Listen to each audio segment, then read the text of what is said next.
is young talent truly ready? I want to add, isn't that the point of NXT though, to get the young talent ready for the next level? So And they have if some they good go, talent down there too.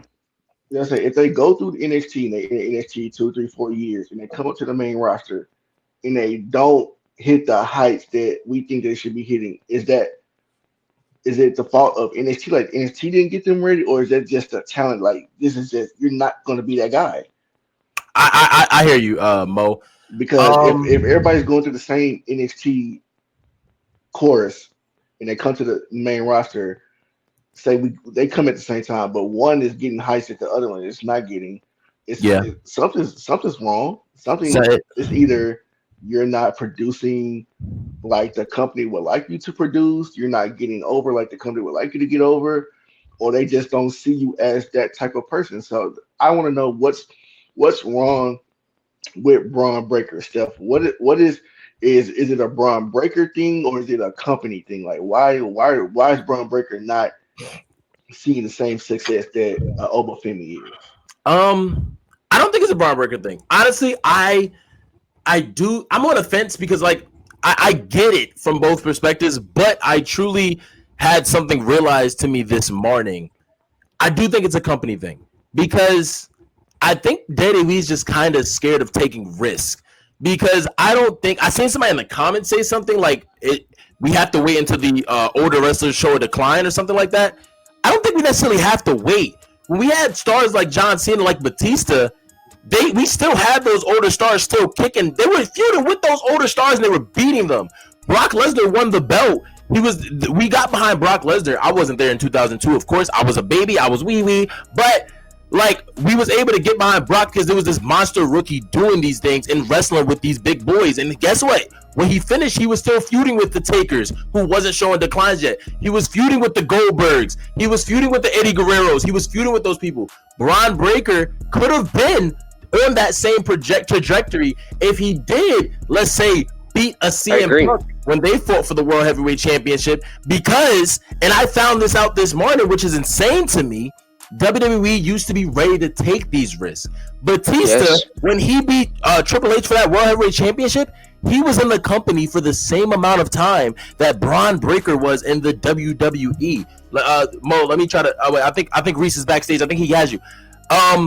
He was in the company for the same time as Bron Breakker was now. So it's like it's not that hard to take these risks. I think WWE is just scared and has been scared for quite some time to take these risks. And I think that's the real issue with the WWE right now. The young talent are ready.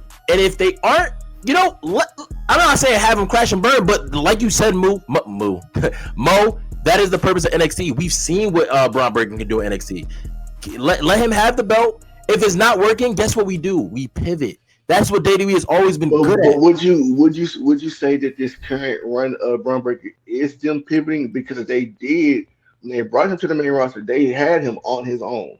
They gave him the IC title. They put him in main event feuds with guys like LA Knight and CM Punk and Jey Uso and all of these things, and then they reverted him down to a tag team faction because, of course, the Seth Rollins injury derailed the storyline.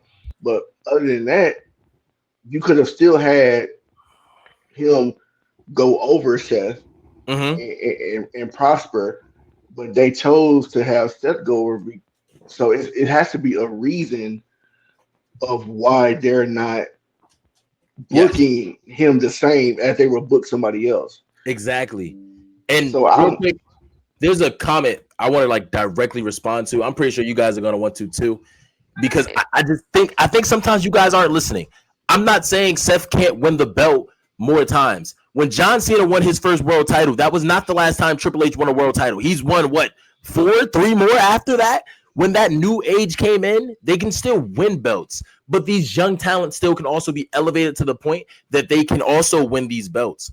Yes. If you're going to put them in that position, pull the trigger, take the risk is more so what I'm saying. I'm not saying, hey, get this young booty up in there, let all them old heads just start losing every match. I'm not saying that. Seth Rollins could win the belt 2-3 more times, but why not win the belt from a young talent every once in a while. Why not give a loss to a young talent? Like, those also are very impactful. We've seen it with Batista. We've seen it with John Cena. Batista won that belt from Triple H, beat him 3 more times, might I add, and then was feuding with Taker, who's older than Triple H, and was losing to Taker. Then he went on a feud with Booker T for the belt. He was feuding with these people for the belt. That's what I'm saying. I'm not saying throw the old talent out. I'm not saying that at all, because they are able to still go. I think Roman can still go. I think Seth can still go. Punk can damn sure go. Devil's Punk can still go. Devil's advocate, right? You brought up, back in the day, how the higher guard lost to the new guys, right? Yeah. We're speaking about guys like Randy Orton, Batista, you know what I'm saying? John Cena, generational talent. But Mo, are we looking at generational talent right now? In 2005, I'd really like to be the one to rebuttal to that, because I do agree with most of what's being said here. We do not know if they are generational. Yes, because they exactly. have not been given the opportunities. We have zero idea to know what happens. We're giving right now, Oba Femi is getting that push. He's getting that mantle, and we're in a situation where people want more. They are craving for more Oba Femi. They are craving for even Bron Breakker to be pushed. People are confused on why Bron Breakker isn't getting the chances and opportunities that we feel like he should have gotten. I'm not saying, and I'm not arguing, that the superstars of yesterday, like your Roman Reigns, like your Seth Rollins, people of that nature, aren't still good. Right now, they aren't putting on the best work of their careers. Let's keep it a buck. On top of that being the case, my goodness, what can we do when we see an Oba Femi or Bron Breakker get that spotlight? We will never know if they never get it. It's just keeping it a buck. We would just never know.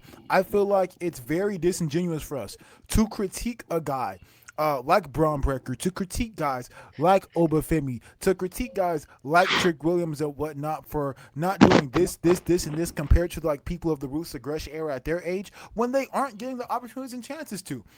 Now, when they get those opportunities and chances and they fail, then we go ahead and we can criticize them. Then we can go ahead and do that. But what if they succeed? We just don't know. But my question is, aren't they all getting the opportunities? The only person that's really not amounting to anything right now is Bron Breakker. Everybody else is succeeding. I disagree. I disagree. Bron Breakker has given us good matches. Bron Breakker has given us good performances. Bron Breakker has been good on the mic. So why did they demote him? They demoted him because they wait. Time out. I cannot say WWE making a decision on a superstar is relative to that superstar's talent level. I do not think that's the case, because for years, what have we seen? We have seen superstars who we feel like are better than the guy that's getting pushed, or better than this other guy that's getting pushed. But we've also seen them give Bron Breakker that chance. What chance?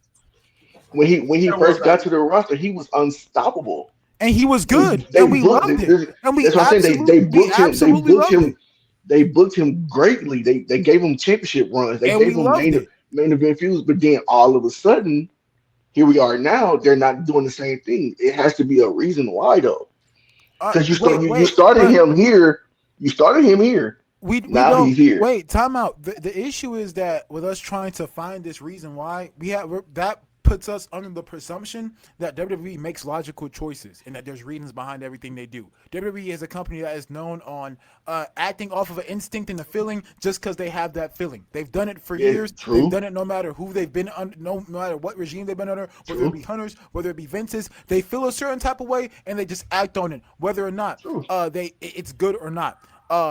Bron Breakker was over. Bron Breakker was beating the Jey Usos of the world at the time that Jey Uso was over. Bron Breakker was also putting on good matches with them. Bron Breakker with CM Punk and LA Knight, he was succeeding as an up and comer guy. He was a threat. When you heard the sirens, you knew because you knew things was finna get turned up. But now all of a sudden you hear the sirens, it's just like Yeah, but that's WWE's fault in terms of how he's been booked. He didn't beat it. He didn't beat Seth Rollins. But then you also beat somebody who was a threat. And you also look at his peers. You look at his peers, and none of them are going through the same thing he's going through. Because first off, let's look at the peers, right? Let's take a look at that. Because when John Cena was succeeding, Batista was succeeding, Randy Orton was succeeding. Yes, they were getting different opportunities. Look, let's look at Trick Williams, right? Trick Williams. What's the biggest critique on Trick Williams? The biggest critique on Trick Williams is, yo, you can't wrestle really good. You can't talk really good. Your talking's kind of repetitive. Trick Williams is getting critiqued. There are lots of people who are anti-Trick Williams, and he's getting pushed to the top of the moon. And while sure, Trick Williams isn't failing in kayfabe to the degrees of Bron Breakker, Trick Williams is getting massacred on Twitter and massacred by a fan base. And also, I would say the same thing.